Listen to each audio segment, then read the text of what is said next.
and welcome to Sell Me Fire. My name is Chris Exusion. You can find me at Chris Ebom on Twitter. Check out riseandfirebets.com. What a week. Storybook ending, pretty much. Tom Kim with the win to get into the playoffs. We love this stuff, man. You only get this on the PGA Tour. You can't bottle this up anywhere else. I absolutely love it. It's why we love sports. And I got a guest on. It's funny because I'm on Twitter and I feel like I'm just the old guy. I always feel like the old guy. I talk to all these young guys in their 20s, like I used to be there, things like that.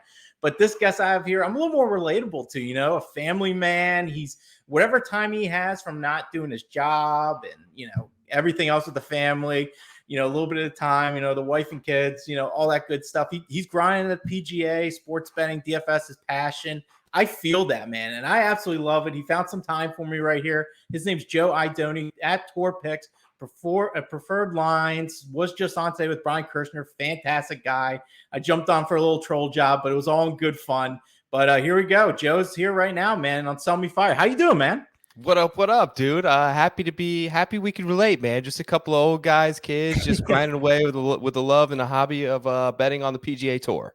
Yeah, man, it's a passion. I've been doing this for a few years now. I originally got into it with football, and then golf became a huge passion of mine because I love betting the sport. I love the odds with it. I was never used to the odds with it. And yeah, man, it just felt like the PGA is always like something that you can kind of almost beat the line with, which has always been a weird thing with me because with football betting, basketball betting, I feel like the line always told the story. But I feel like with the PGA, I feel like you can find an edge with it. And it's kind of like foreign to me, but it's kind of cool because it's like you put the work in and it doesn't always work out, but you can get great numbers on things, and it's not that the books are getting that edge with you.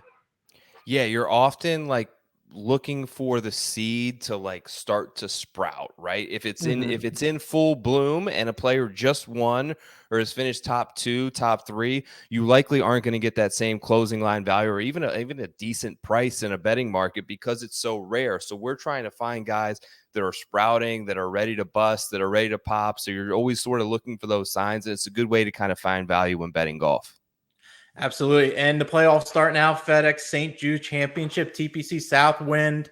I kind of missed the Northern Trust because that was around my neck of the woods. Now I got to wait like 2 years to come for an event near my Northeast for the most part. But I will be at the BMW Championship next week. Boots will be on the ground. There won't be a Sell Me Fire next week because I will be at my first ever practice round, and I'll be there on Sunday as well. So I'm going to try and get some intel. Have you ever been to a practice round? Never been to a practice round, no.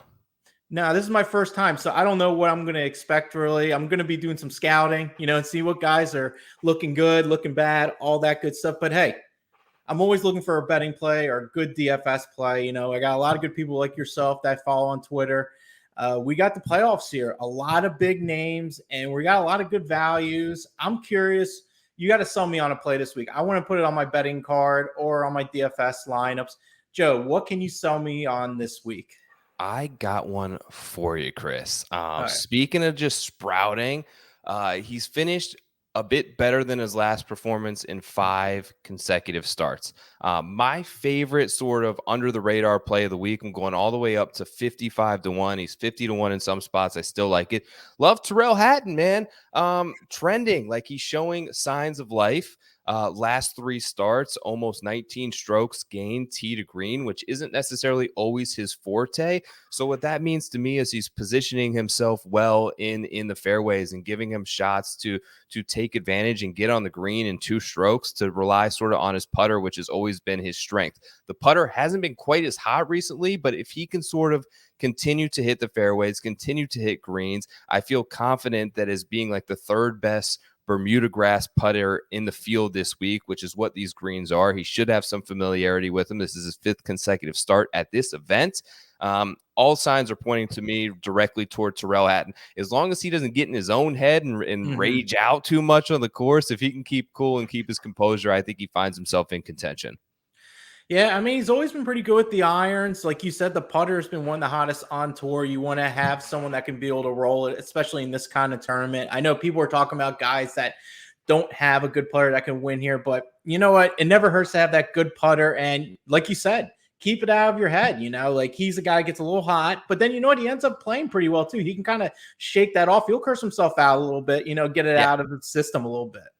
He can play through it, and he's a good scrambler. So even though you'll see him making his under the breath, sometimes not under the breath comments to himself when he hits one wayward, was first in the field last week at the Wyndham Championship in terms of scrambling. Also on smaller Bermuda greens with relatively tight fairways.